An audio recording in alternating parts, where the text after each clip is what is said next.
آپ خود ہی اپنے لیے بہترین دلاسا ہیں، بہترین دوست، بہترین دنیا اور مشکل وقت میں بہترین تپکی جو آپ کو کبھی ہارنے نہیں دیتی۔ اچھا دوست سفید رنگ کے دھاگے کی طرح ہوتا ہے۔ سفید رنگ میں کوئی بھی رنگ ملاؤ، نیا رنگ بن جائے گا، مگر دنیا کے سارے رنگ ملا کر بھی سفید رنگ نہیں بنتا۔ میں جانتا ہوں کہ میں کچھ تو ہوں، کیونکہ میرا رب کوئی بھی چیز بیکار نہیں بناتا۔ دوسروں کو ان کی برائی کی وجہ سے مت چھوڑو۔ اگر آپ خود اچھے ہیں تو ان کے ساتھ رہیں، ہو سکتا ہے کہ وہ آپ کی اچھائی دیکھ کر خود بھی اچھے بن جائیں۔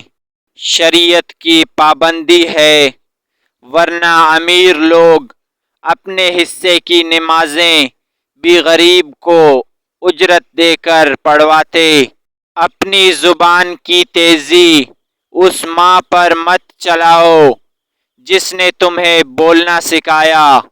کبھی کبھی برا وقت آپ کو اچھے لوگوں سے ملوانے کے لیے آتا ہے۔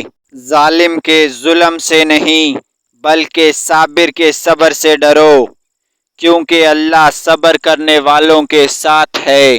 کمال بات یہ ہے کہ لفظوں سے ہی خاموشی ٹوٹتی ہے اور لفظ ہی خاموش کر دیتے ہیں۔ جب ماں چھوڑ کر جاتی ہے تو کوئی دعا دینے والا نہیں ہوتا، اور جب باپ چھوڑ کر جاتا ہے تو کوئی حوصلہ دینے والا نہیں ہوتا۔ یا اللہ سب کے والدین کو سلامت رکھنا۔ جو والد کی قدر کرتا ہے وہ کبھی غریب نہیں ہوتا، اور جو ماں کی قدر کرتا ہے وہ کبھی بدنصیب نہیں ہوتا۔